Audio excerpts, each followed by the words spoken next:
bisa baca Quran, tapi saya mau belajar mana dulu coba ya. Pada si ada dulu tuh rezeki buat mobil guru privat ke rumah cukup padahal. Baik guru privat sebenarnya mata sekarang pada gaji siapa? 10 juta. Pokok kecil berbeda mengaji. Nyesal dari situ. Karena mau dan sebagainya. Penyesalan. Banyak hal-hal yang dia sesali nanti di akhirat sana. Annalahu dzikra, nggak ada arti yang percuma, ya. Fa yawma idzin la yu'adzibu 'adzabahu. Apa kata Allah lebih lanjut? Maka pada hari itu tiada seorang pun yang menyiksa seperti siksaannya dan tiada seorang pun yang mengikat seperti ikatannya. Artinya apa? Allah itu akan menyiksa hambanya, menyiksa manusia sesuai dengan kesalahan yang dia miliki. Nggak ada yang bisa kecuali Allah, nggak ada yang bisa melepaskan kecuali Allah. Maka Allah itu sering menggambarkan neraka itu kan dengan berbagai macam. Ini uniknya begini Pak, uniknya kita baca Quran dengan yang lain.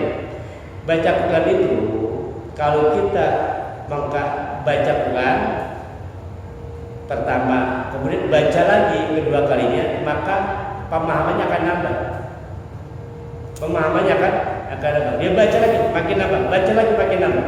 Contoh begini, Al-Quran itu menceritakan tentang neraka, bahwa orang yang tidak iman, yang tidak beribadah pada Allah masuk neraka. Itu informasi pertama. Dibaca Quran lagi, oh ternyata neraka itu banyak. Ada neraka jahanam, ada neraka jahim, terus gitu. Baca lagi, oh ternyata orang-orang yang suka mengumpat tuh dosanya ini, nerakanya ini. Baca lagi terus. Orang yang rajin mengkaji Quran, walaupun dengan ayat yang sama, dia akan menambah pemahaman. Memang itu Allah pasti. Itu Allah pasti. Ya. Nah, makanya di sini ketika kita mengkaji ayat-ayat Quran, mengkaji ayat-ayat Quran, dan kita timbul rasa takut, itu sudah khusyuk. Jadi sholat khusyuk itu adalah sholat yang menyebabkan dia itu takut kepada Allah. Itu namanya sholat khusyuk. Nanti kita bahas di masalah khusyuk. Jadi sholat khusyuk itu bukan cuma sekedar sholat yang dia ngerti bacaannya, tapi nggak ada takutnya sama Allah. Itu belum nyampe khusyuk. Belum nyampe ke khusyuk. Jadi khusyuk itu adalah yang Allah bilang melakukan aflahal mu'minun alladzina hum fi sholatil khashi'un. Orang yang beruntung itu adalah orang beriman yang salatnya khusyuk. Apa salat khusyuk? Salat yang menyebabkan dia menjadi takut pada Allah, itu disebut salat khusyuk. Cuma takutnya seperti apa? Kita bahas. Jadi nggak cukup salat khusyuk itu kita cuma paham gerakannya doang. Rukuk begini, sujud begini, i'tidal begini. Kalau itu yang kita kaji terus dan menerus, ujung-ujungnya apa? Ujung-ujungnya kita hanya menyalahkan ibadah orang lain. Wah, dia sujud begini, nggak boleh nih. Dia rukuk begini, nggak boleh nih. Begitu aja tuh. Dia mengira gerakan yang benar itulah khusyuk. Khusyuk itu adalah khasya'ah, artinya takut. Takut. Untuk apa sujud kita seolah-olah 7 tulang nempel semua, tapi nggak ada takutnya sama Allah? Untuk apa? Untuk apa kita sholat takbir atau sejadah mendadak entah begini, tapi nggak ada takutnya sama Allah? Untuk apa kita ruku yang punggungnya sejajar lurus, tapi kita nggak takut sama Allah? Untuk apa? Karena tujuan sholatnya adalah khusyuk. Bagaimana cara sholat khusyuk? Nah, pada hari itu Allah sisa. Terakhir, wala yusiku wasaqahu ahad. Nggak ada bisa melepaskan ikatannya kecuali Allah Subhanahu wa taala.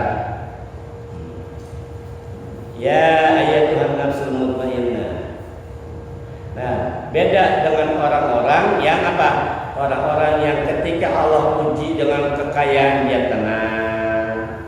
Ketika diuji dengan kesesatan dia tenang, gitu. Nggak gerasa berusuk. Dia amanat yatim dia sayang, dia hormati. Sama orang miskin dia hormat. Nggak sembarang makan. Kalau yang halal dia jauhin.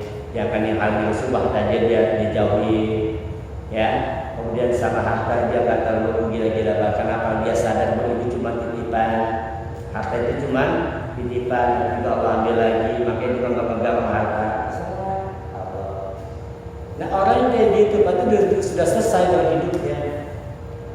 Dia sudah selesai dengan hidupnya. Dia udah nggak mikirin harta, dia udah nggak mikirin apa-apa lagi, gitu kan? Nah orang-orang seperti inilah yang Allah bilang, yang dinamakan ya Tuhan nafsul mutmainnah, wahai jiwa yang tenang.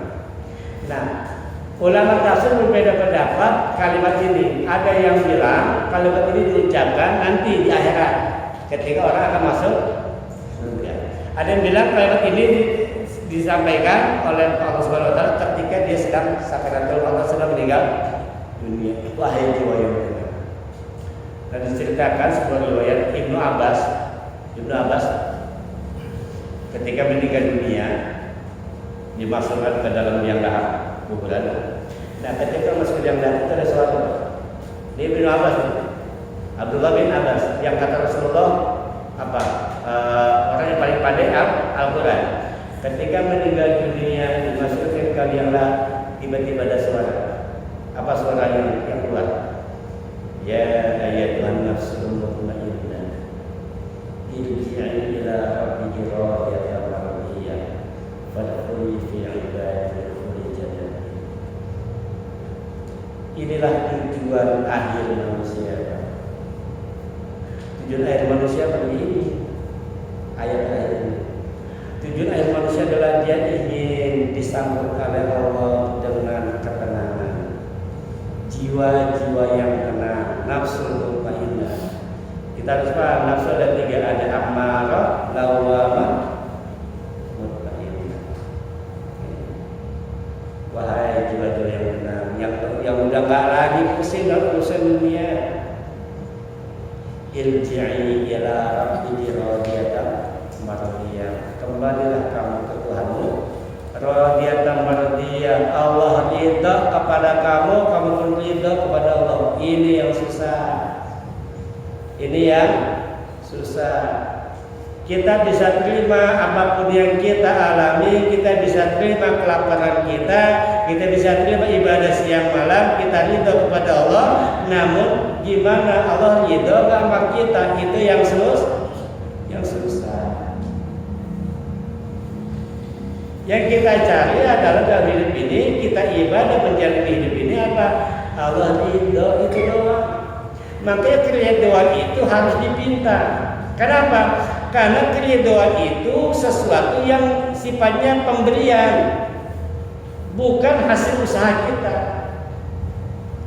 Keridhaan itu adalah pemberian. Sama Pak, Bapak tiap hari ngepel di rumah orang tua, bantuin ayah ibu. Tapi apakah ayah ibu itu ridho? Belum tentu. Maka kita minta orang tua, maafin ya, ridhoin ya kan itu. Kita minta ridho. Nah itu dia kenapa Allah mengajarkan kepada kita selalu minta keridhaan. Allahumma inna nas'aluka ridhaka. Karena keridhaan itu adalah pemberian dari Allah, dia itu harus dipinta. Sering-seringlah minta keridhaan kepada Allah Subhanahu wa ta'ala, supaya Allah memberikan ridhonya, kita dulu harus ridho pada Allah. Makanya ada ulama mengajarkan, Rasul mengajarkan, setiap hari, setiap pagi ucapkanlah raditu billahi rabba wa bil islami dina wa bi muhammadin nabiyya wa rasul. Kitanya dulu harus ridho kepada Allah, pasrah apa yang Allah inginkan, pasrah atas keputusan Allah, qanaah dengan apa yang Allah berikan. Kalau kita ridho kepada Allah, insya Allah Allah pun akan ridho. Inilah tujuan akhir manusia dalam hidup ini, menggapai ridhonya Allah Subhanahu. Irji' ila rabbiki radiyatan mardiyah. Fadkhuli fi ibadi. Masuklah dalam golongan hamba. Hamba banyak Pak, tapi kalau hamba khusus. Wadkhuli jannati, dan masuklah ke dalam surgaku. Ini kalau sudah menggunakan kata surgaku, berarti udah khusus. Rumah banyak nggak? banyak. Tapi kalau rumahku luar biasa. Surga banyak. Surga banyak. Tapi kalau surga itu khusus.